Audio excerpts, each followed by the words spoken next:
So Glenn, you have been through our boot camp and you've been part of our community for quite some time now. And we really appreciate you, uh, you know, giving back and sharing this great topic with us. So Glenn, I'm going to turn it over to you. All right, thank you, Christy. I appreciate it, and Amber for all your help, kind of putting all the stuff together. I have gone through the boot camp. I went through it last June, if I remember correctly, it's a great program. It's a great group of people, made some fantastic contacts, and so I certainly appreciate all the work that you guys are doing. So I'm going to share my screen, and let's hope this all kind of goes through well. Let's see here. Okay, can you guys hopefully see my screen okay? We can. Fantastic, thank you. Okay, so what are we going to talk about? We're going to talk about kind of building out partnerships and leveraging empathy. And I'm going to go through this relatively quickly, but feel free to interrupt me at any time if you have questions, comments, thoughts. This is a presentation that actually I put together about maybe 3 or 4 companies ago that I worked at. And I've done it for all of my teams since. I've also done it at conferences because it's not just about building out partnerships, but it's a way to kind of think about how you connect with people in a better way. So we're going to talk, I'm going to do a quick introduction on me, but I'm not the important part of this presentation, so that will go real quick. Then we will talk about empathy and how to use empathy, and then talk about how to build out trust and partnerships. The other thing I will say is my career has primarily been on the finance side. So my examples in here, you're going to see are going to be more finance related, but that doesn't mean it's only for around finance people, whether you're in HR, and IT, sales, marketing, legal, whatever it is, you could apply these concepts to any of your relationships.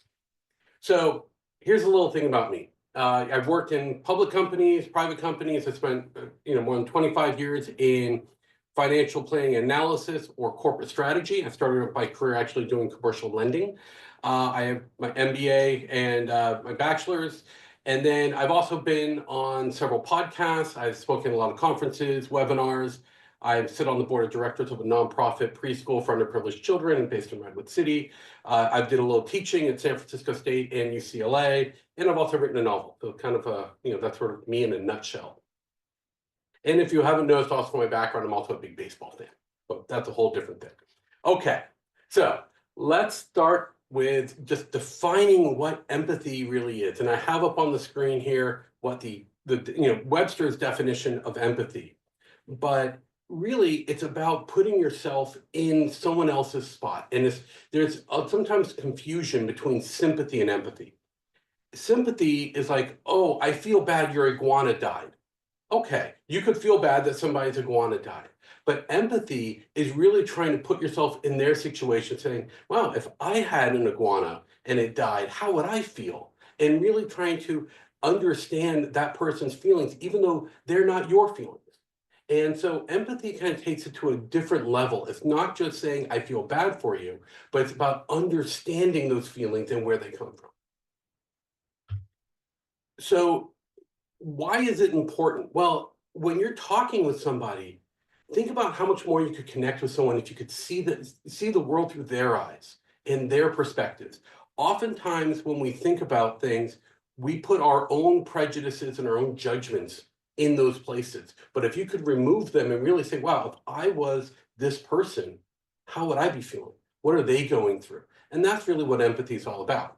So I have a little quick very simple example here between Fred and Barney. By the way, in all my presentations, I like to use Flintstone characters as my characters. It just makes it a little easier. So Barney's a new employee, junior person, working in finance, and he comes up to Fred and he says, you know what does gross profit mean? Well, Fred has 2 ways of answering this. One way is just to say gross profit's revenues minus COGS expenses. Well, that's right. Okay.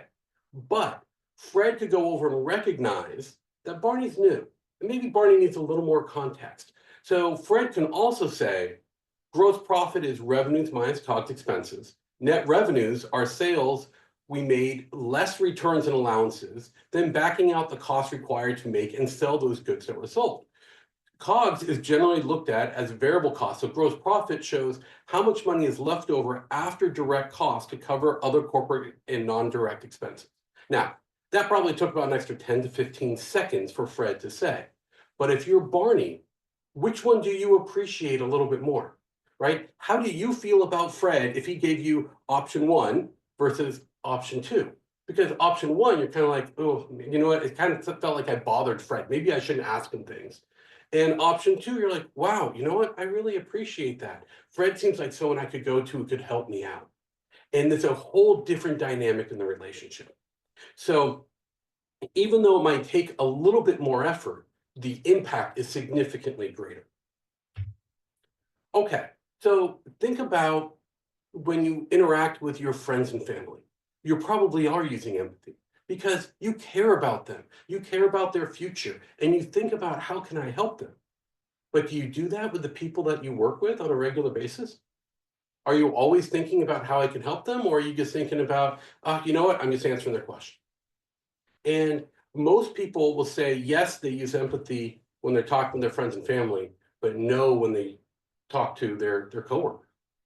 And the reason why it's important to use empathy when you talk to your coworkers is because those relationships could go a lot further than just business partners in a company.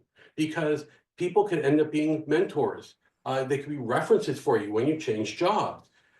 You get, companies do 360 reviews. These people are giving feedback to your boss.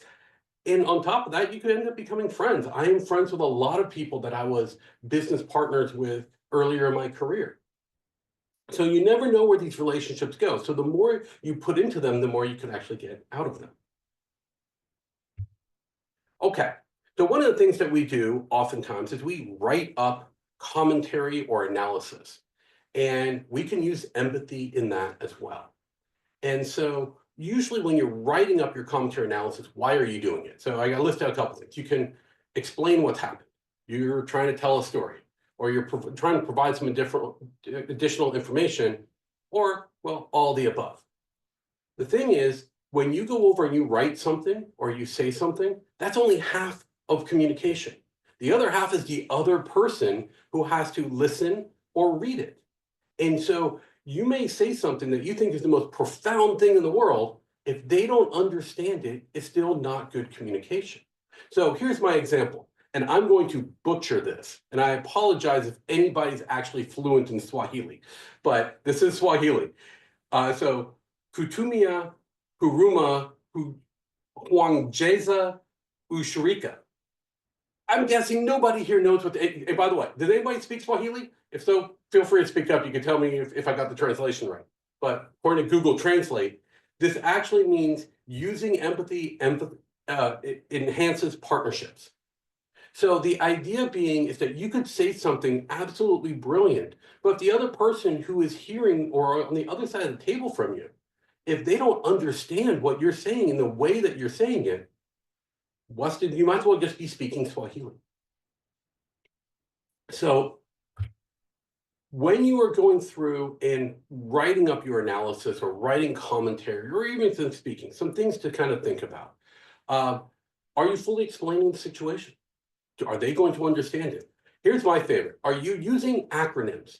How many times have you guys sat through a presentation and people start talking about acronyms and within 2 minutes you have no idea what they're talking about anymore because you had no idea what the acronym meant, right? I mean, I actually go through and, people write in acronyms all the time and I end up Googling it saying, wait, what were they talking about? But by the time I figure that out, I've already missed, a few minutes of the conversation and what their point was. So before you go over and start using acronyms, define it for them. It only takes a second or two, right? If I go over and I say, hey, you know what, we should go over and take a look at our GL accounts. Well, if you don't know what that GL stands for, general ledger, you're going to be lost. Wait, whose accounts are those? What customer they belong to, whatever. And you have no idea what we're talking about anymore. So make sure you go over and define it so other people can understand it. The other thing is I've seen this a lot where people will write analysis on something and then what they're writing about is not on the page. So they're looking around for it. And like if you're explaining numbers or a graph or something, and there people are read your analysis and they're looking for, wait, where is that on the page? And it's not there because you're providing additional context. Great idea to provide the additional context, but connect it to what's on the page so that your reader can follow it along. some of these things that as you go through and do this, you just got to think about who's the audience and are they going to be able to get to the same conclusion that I am? One other thing that I'd like to go through, I'm not going to go through all the bullets here, but I would recommend also trying to keep, when you write up analysis, especially in a business context, keep your emotions and opinions out of it. Keep it factual. I've gone over and I've seen people write, hey, you did a great job this month when you went under budget by, $1,500. So if they go over budget, are you going to say they did a horrible job? Or is that what you want to really put in writing and say that to an executive? No, of course not. So keep all the good, bad, the subjective side of things out and keep it neutral and unbiased and factual, and you'll never get yourself in trouble. So moral of the story is sometimes you could just write a little bit more and you can, really enhance the reader. One other quick thing that actually, before I forget, another one of my favorites on here, which is if there's a natural question that comes up after it, if you go over and say, you went over budget by $50,000 in advertising this month, the next natural question is, why? What happened? Well, if you know that's going to be a question, answer it for them in the analysis so they don't have to ask. Again, thinking about what the reader is going through and making it easier on them. Okay, now that was writing, but sometimes we're interacting with people in person. We go over, we set meetings with people, and I don't know about you, but I've been in lots of meetings where people will come into my office and say, here's what I need from you. I need you to go over and do this, I need you to do this, and I need you to do this. And I need this in the next couple of days.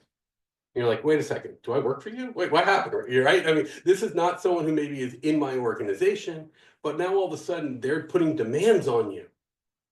Understand that sometimes, yes, this happens. If you're in finance and you're doing a budget or a forecast, you're going to need to go out to your business partner and say, hey, I need some insights from you. Where are you going? What are you thinking about this? I need you to provide, some feedback or fill out a template. You need to ask those questions. But if you have a 30-minute meeting with somebody and you're spending the entire time telling them what they need to be doing for you, not really a partnership at that point, right? You're just placing demands on them. So my recommendation is devote half the time to what you need and the other half the time asking them, how can I help you? How can I make this better for you? What else do you have going on? Is there anything else that is outside of this topic that I can help you on? To really show that, hey, it's not just about you doing things for me, but I'm willing to also step up and do things for you. That makes it more of a partnership. The other thing is that you may have had a previous meeting with somebody and they might have said something to you, and you should go back and think about that before you go into your meeting. Because maybe they went over and said, oh, you know what, I could really use, just kind of a trend of where my headcount's been and my turnover. That would really help me manage, my next year's forecast or something. Well, if they say something like that, whether they're asking you or not, if you could put it together for them and you go into the meeting and you say, hey, you know what, last time we talked, you mentioned this. Here's something I did. And you hand them some analysis or some data and said, you seem to be interested in this. Would this be helpful to you? Now, all of a sudden, you're showing them, I'm thinking about your business, even when you're not directly asking me a question. That will immediately elevate your partnership with them because they're going to be thinking, hey, wow, you're really here to help me. This isn't just about you. So some of those things to kind of keep it, to build out the better partnership using empathy, again, by thinking about what's the other person going through. I don't know if anyone's ever seen the movie Finding Forrester, kind of an older movie from the 90s. I think it's a fantastic movie.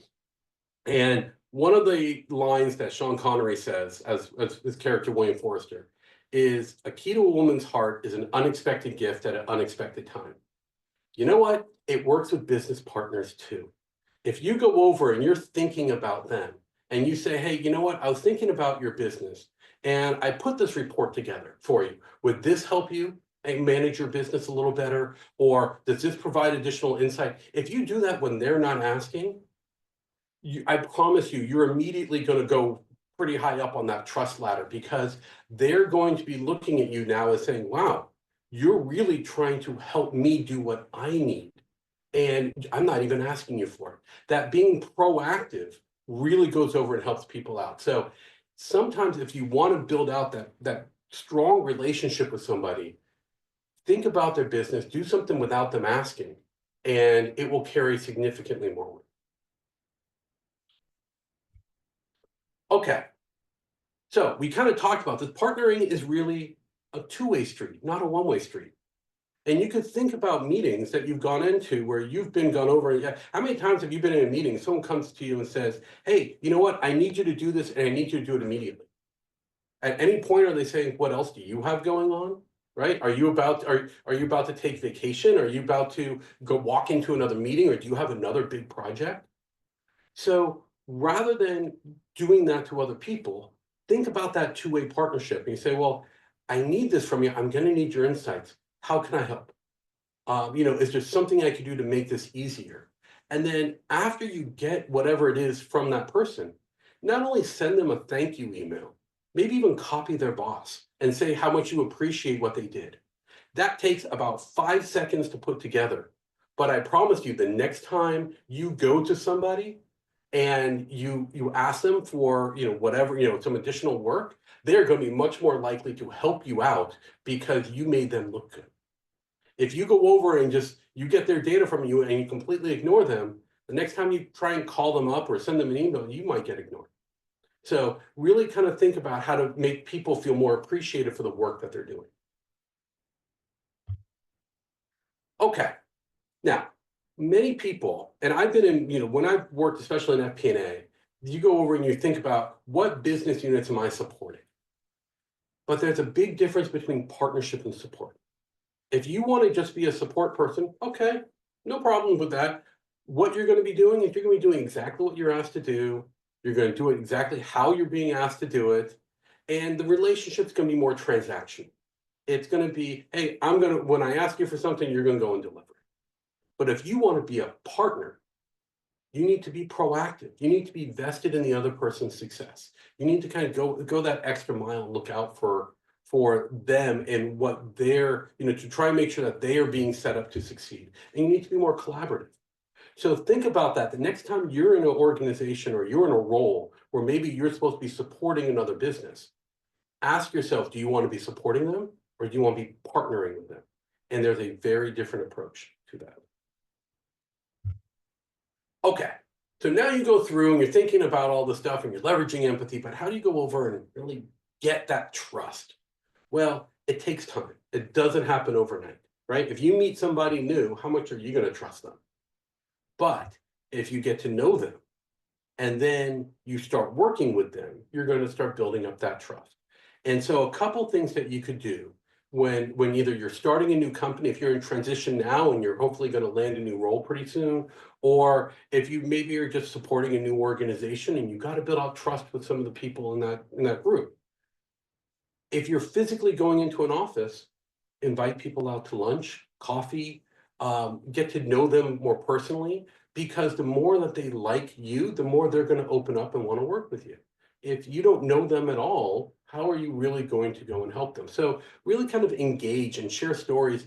I can't tell you how many times that I've talked to people, and one of the things, one of the recent tragedies in my life is that the Oakland A's are now over in Sacramento. The whole different story. But I was a partial season ticket holder with the A's from 1997 all the way through 2022. I don't like the Giants. I grew up with a Dodger fan, so I don't want to be going to San Francisco to watch baseball games, but I love going to see games, and now my A's are gone. I can't tell you how many times when I tell them that I'm an A's fan, other people come back to me and tell me their stories about how they interacted with the A's and how maybe they went to the World Series or, in the late 1980s, or if they went over and they met Ricky Henderson at some point, or, whatever it is. And you start sharing those stories and you make those connections. And now you feel a lot better about working with that person. The other thing is just, again, kind of be very proactive and think about how you can help. And one other thing I would say is don't just focus on the head of the group. Think about the people who work for them. And I'm going to give you a really good example. When I first started at Charles Schwab, I was mainly supporting the senior vice president of product. And I went in and I introduced myself to him and we sat down, we had a conversation. And I said to him, I'd like to set up a monthly one-on-one to make sure we're connecting, we go through information. And he says to me, "No, I'll let you know when I need something from you." Now I was like, that's not really the way I like to work. I like to be very proactive and engage with you. And he's just like, Yeah, I'll let you know when I want to hear from you. And that was kind of the end of that conversation. But the thing is that I went over and I also set up one-on-ones with each of his direct reports. And within 2 to 3 months, his direct reports were telling him what I was doing for them. And his mentality, his approach was he had a very tight inner circle. And it was very hard to get in there. And the only way you got in there was the people in that inner circle had to go over and almost like vouch for you. And it was, almost kind of, I wouldn't say like mafia-like, but it was like, you had to, it was very difficult to break in. And all of a sudden he starts hearing from his head of fixed income and his head of ETFs, his head of mutual funds, all these things that I started doing. And then he reaches out to me, hey, Glenn, you know what? Maybe we should have that one-on-one. And he came around all because I didn't go over and say my client, the person I'm supporting is that one person. I'm supporting the whole group. And I went to people underneath them as well for that relationship. Ironically, about 2 years after I started supporting him, he got promoted to become CFO. He actually just retired from Charles Schwab, but he was the CFO of Charles Schwab. Really fantastic guy who I had a great relationship with, but it was a little rough at the beginning because it wasn't something he was interested in. Okay, so when you're building out partnerships, a couple things that you should think about that you should probably try and avoid.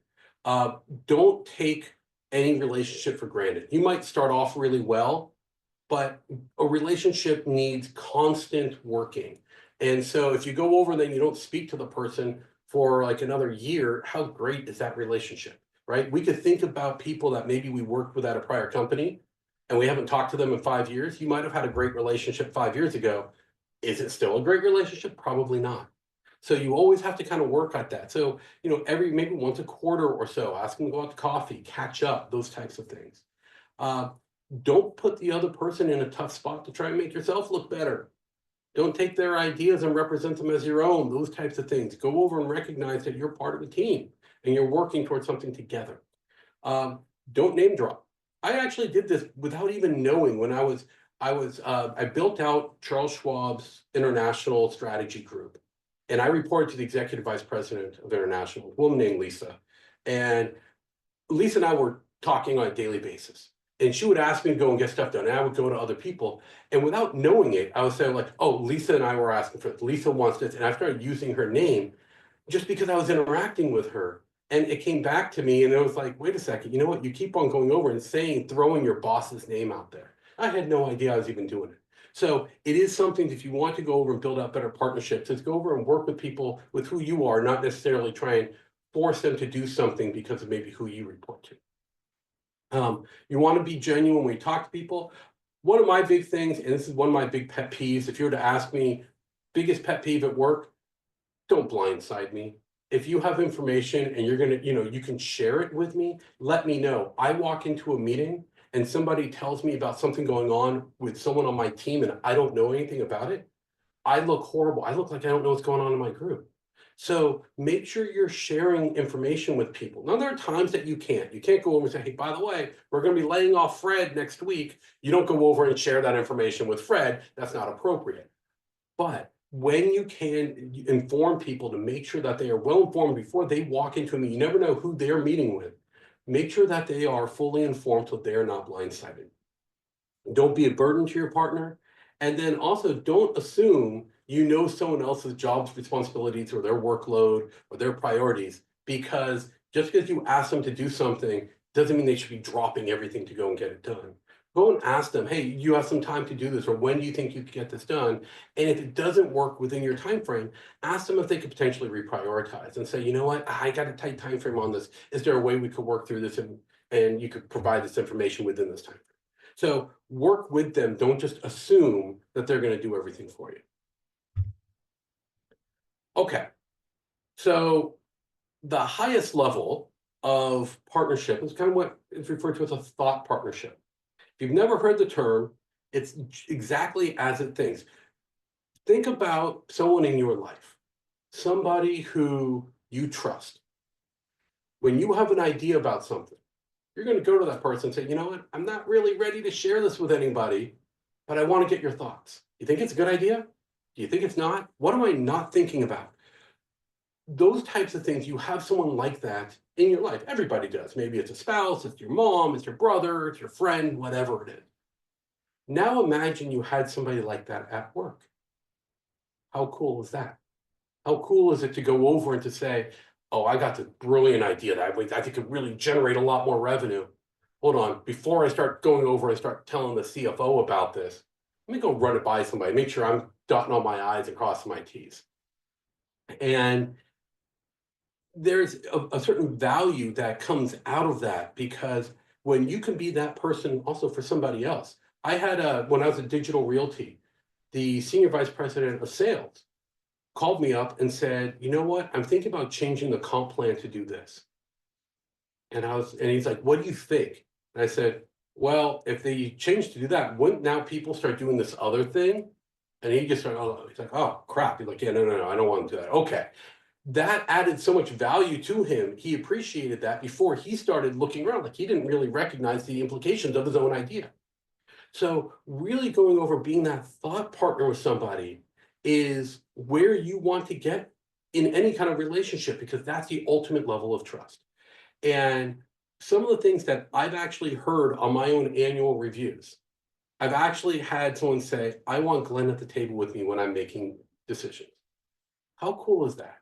That says, I trust this person so much that before I make a decision, I want to make sure they're hearing it and they agree. Or they want to tell me why that's not a good decision and maybe I shouldn't be doing it that way. Or I've also heard someone say, I can't imagine managing my business without one. Well, that is, that's a really great thing, showing the value that you're adding. That's the thought partnership. And that's ultimately really where you want to strive to be with any business relationship. Okay, so to wrap this up, just some things to keep in mind, and then I want to open it up and I want to get your thoughts and I want to hear from you guys and stories and see what questions you might have. But communicating with empathy is a great way to go over and deepen relationships. Communication is as much about you speaking and writing as it is about the other person listening and reading. Once trust is established, you have to go over and continue to work at it to build a stronger relationship, but it becomes much easier. The hard part's getting that initial trust. And that partnership is a two-way street, and thought partnership is the ultimate level. And finally, one of the things that most people don't even think about, but when you're working with other people and you're all at the same company, ultimately everybody is trying to make the company successful. Right? Nobody's working at a company and going to try and tank revenues or ruin profits or make it a horrible work environment. And if you go in with the mentality that you're both trying to do something to make the company better, now all of a sudden there's no adversarial relationship. You're on the same team. So how do you work better together?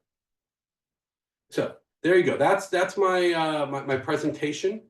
And so I will stop sharing and bring it back here to the group. And let me know your thoughts, questions, comments. Yeah, it looks like Jeremy, you have your hand up. Good morning, everybody, or afternoon, wherever wherever you guys are. Yeah, Glenn. I mean, I've never necessarily packaged up, how I try to approach my finance business partnerships in a way, but a lot of what you put down is stuff I would have written down myself, or at least I'm not saying I necessarily apply all of these in the best way, but they're things I think about, and thanks for reinforcing that. Um, one thing that really stuck with me, and it's something I've tried to do, is definitely try to build relationships with people beyond like kind of the C-level partnership. Um, because what I've found is, especially if you're working with somebody that has a big organization, they have enough stuff trying to manage their own department.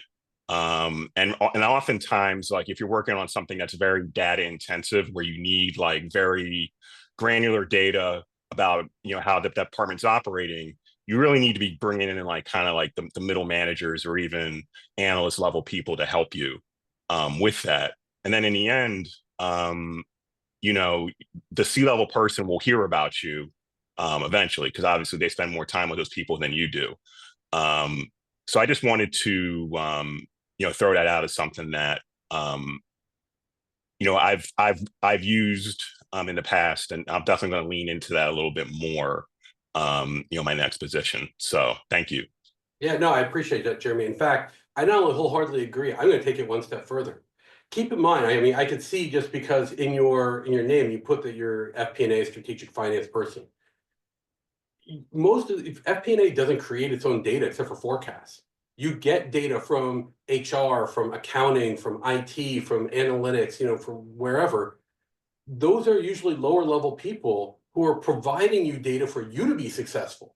So sometimes your partnership isn't just about, hey, I'm working with that chief marketing officer and I need to go over and make sure they're successful. You also need to make sure sometimes that analyst in HR who answers your questions and provides the data, you want to make them successful too. So it's not always about that high level C-suite person. It's about everyone you engage with. Because the more you could go over and make the other people around you successful, the more successful you're going to be. So great point. I love it. Bill. All right. Sorry.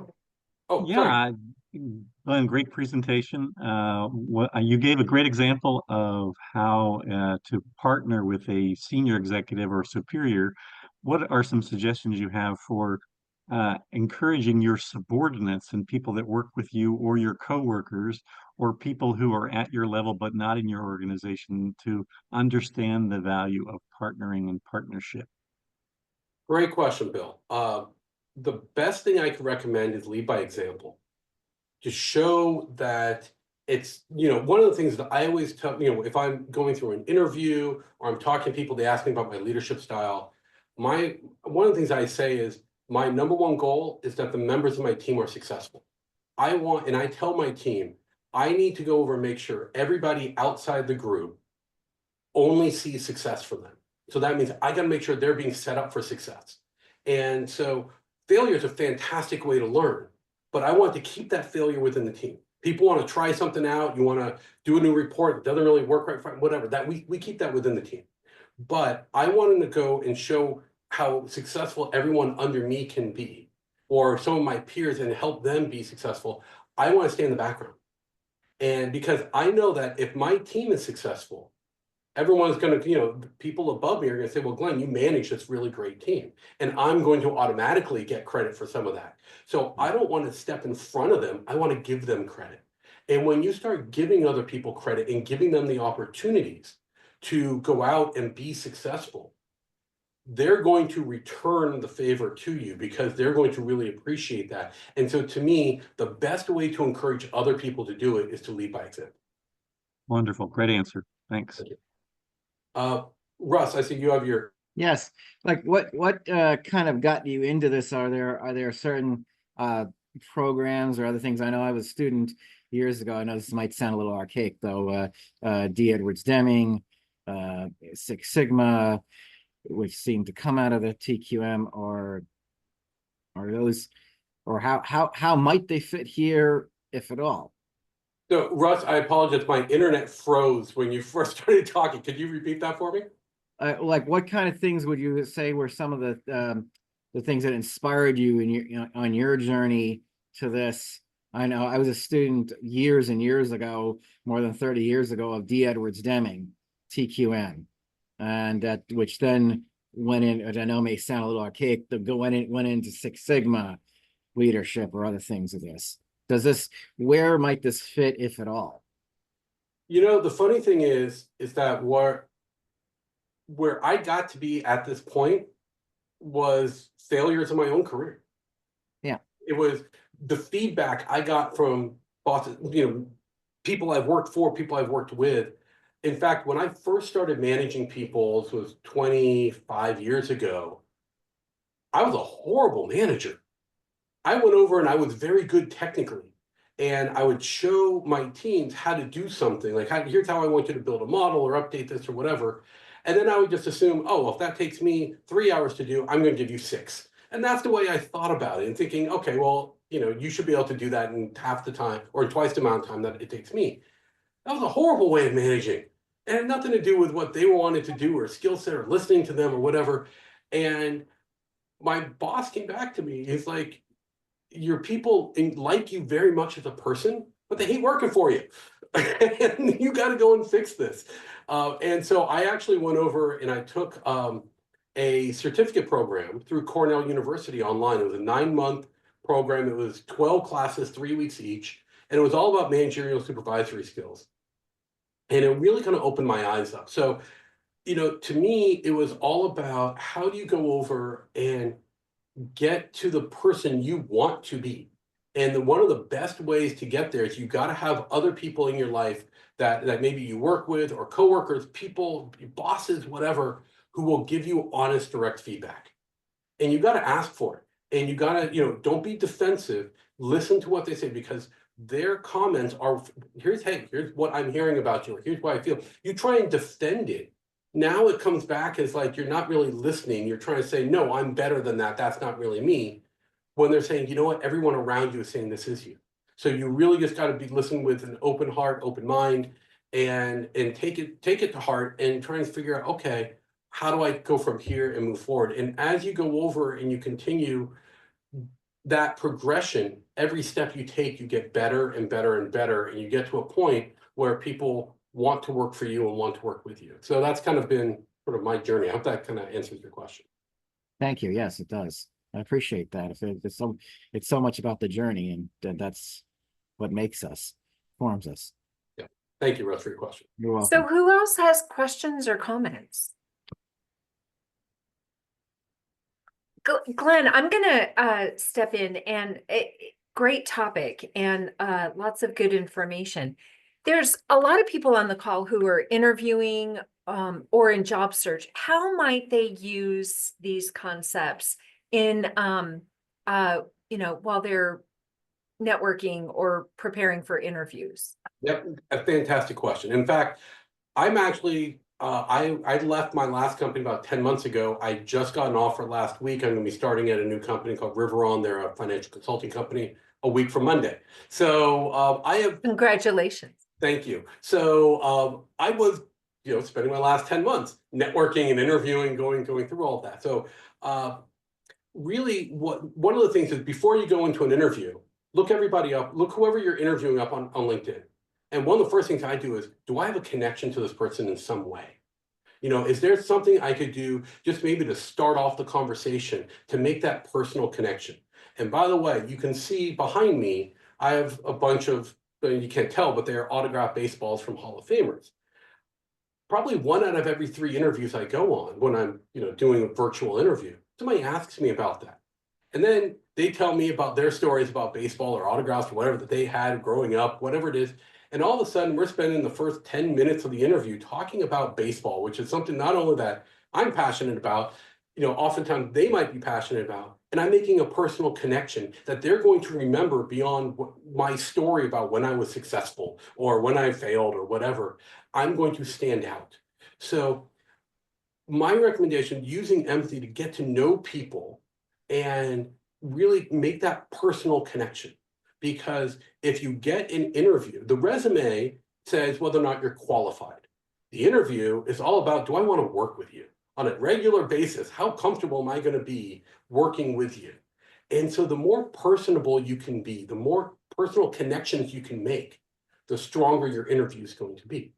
So that's one thing. The other thing that I would recommend is, when you go out and you're networking with people, I don't know about you, but there's a lot of people that I've networked with where they're talking for 20 minutes straight. They don't ask you anything about you. They're just telling you about them. Okay, thanks. But you want to go over and make sure it's that two-way street. So have your, under 2-minute elevator pitch. Practice it. How do you go over and get everything you want someone to know about you in 2 minutes, so that you can then free up the time to listen to them? And now all of a sudden, the more you work together and get to know each other, the more you can help each other. The other thing that I would say is that, if you can, help other people find jobs. When you're networking and you're networking with other people who are looking, introduce them to recruiters. Leverage your LinkedIn contacts to maybe help them out. The more you can show them that you're willing to help them, the more likely they're going to want to help you. So those are some of the tips that I would say. Thanks, Glenn. There's another question. How do we convert people from the support mindset to the empathy mindset?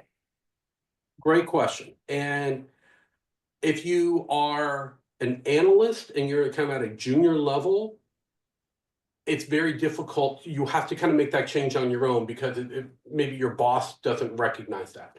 But if you're leading a team, put that in people's goals. Talk to them about relationships and the importance of those relationships. And to say, look, you know what, when we're going through your evaluation next year for your annual bonus, I want to understand, did you deepen your relationship? Did you deepen your understanding of the business? Some of the things that I remember early in my career, I used to have goals where what I called checkbox goals. And they would go over, I'd have like 7 or 8 goals, and it was check, yep, did that, check, yep, did that, check, yep, did that. Okay, at the end of February, I've checked off everything that I was supposed to do. Good, I'm done for the year. Those are my goals. I've hit everything. Those are not good goals. Have goals that are directional, but not 100% achievable, such as learn more about the business. You will never get to a point where you learn everything. So you're always looking at the progress you make. And you grade people based on whether or not they made sufficient progress. So when you are a support person, if you're answering people's questions, okay, great.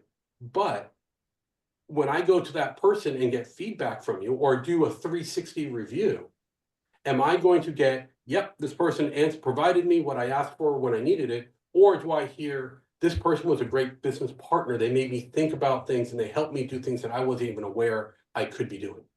That's a very different thing. So when you manage a team, to really be thinking about how do you go over and put goals out there for people to build those partnerships rather than be transactional. Great. What other questions do we have? Glenn, Bill.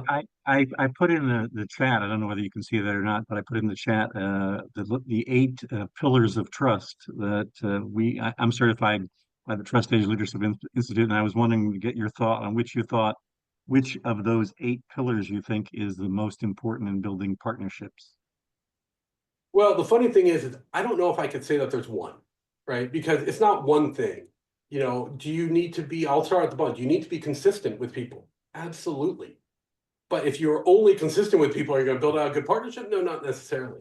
By the way, one of the things, it was actually strange. My wife said something to me, and about 8 years later, I had a boss say the exact same thing to me, which to me, it's a great compliment, which was, you're the same person, whether you're talking to the CEO or the janitor.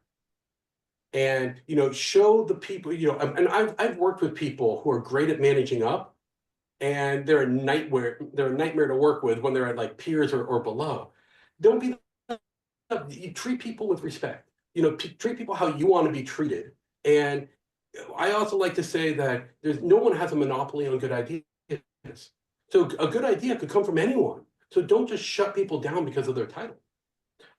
In fact, and it's one of the quick little things, I was at Charles Schwab, and Schwab was building out this leadership framework. And the top 150 people in the company, which basically was if you were a senior vice president or higher, or you reported directly into an EVP, you got to go to this meeting. And they were debating, they said, should we roll this leadership framework out to directors and above or to VPs and above? And I'm sitting in the room, everyone's there, Chuck Schwab is there, Walt Bettinger, who was the CEO, the CFO, everybody was there. And I'm raising my hand trying to get a microphone because I wanted to say something about this. And my boss, who was an EVP, I was a director, I was the lowest person in the room. My boss, who was an EVP, she's looking at me, she's like, really? You want to speak in this room? And I'm like, yeah, give me a mic. They basically ignore it. Finally, at the end, I get a mic, I stand up, and I said, I don't understand why we're having this conversation. Leadership isn't about your title. It's about how you show up every day and work with other people. So why don't we roll this out to everyone in the company? Because no matter who you are, you could show leadership. When I sat down, 2 people stood up and applauded. It was the CEO and the CFO of the company. And my boss said to me, she's like, okay, that was good. But it was one of those things where they were actually debating based on title, whether or not you should be a leader.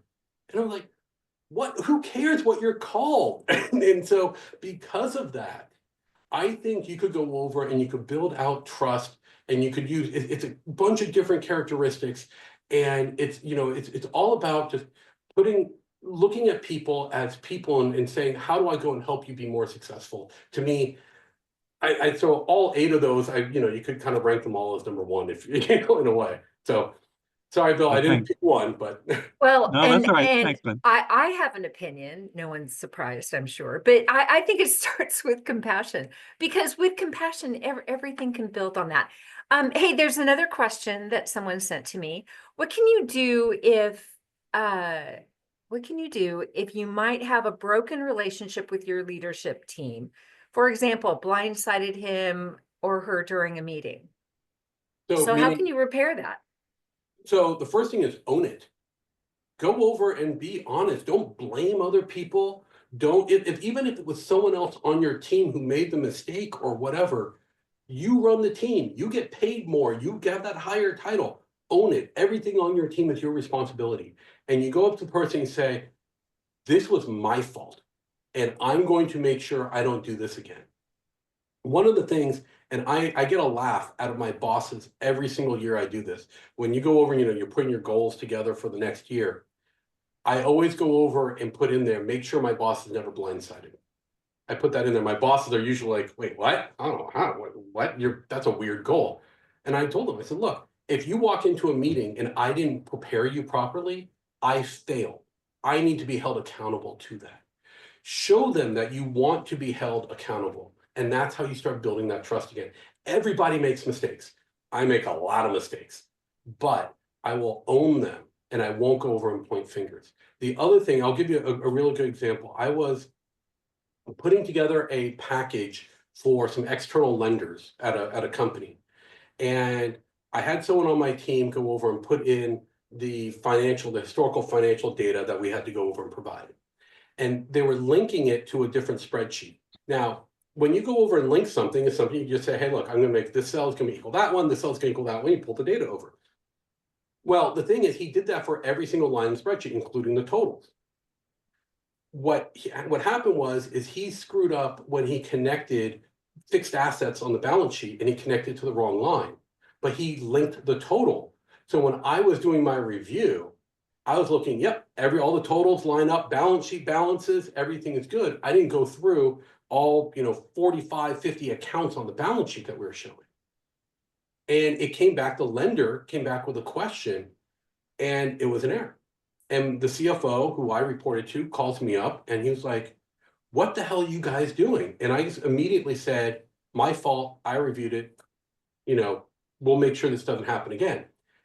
And I go over and I bring the guy into my office and I said, so what happened here? And he's like, well, here's how I linked it. And I said, whoa, pack up. No, you always want to make your totals a sum, because if you miss a link somewhere, the sum will then show and all of a sudden things don't balance. That's your check. So he never thought about it. And all of a sudden this was a teaching moment.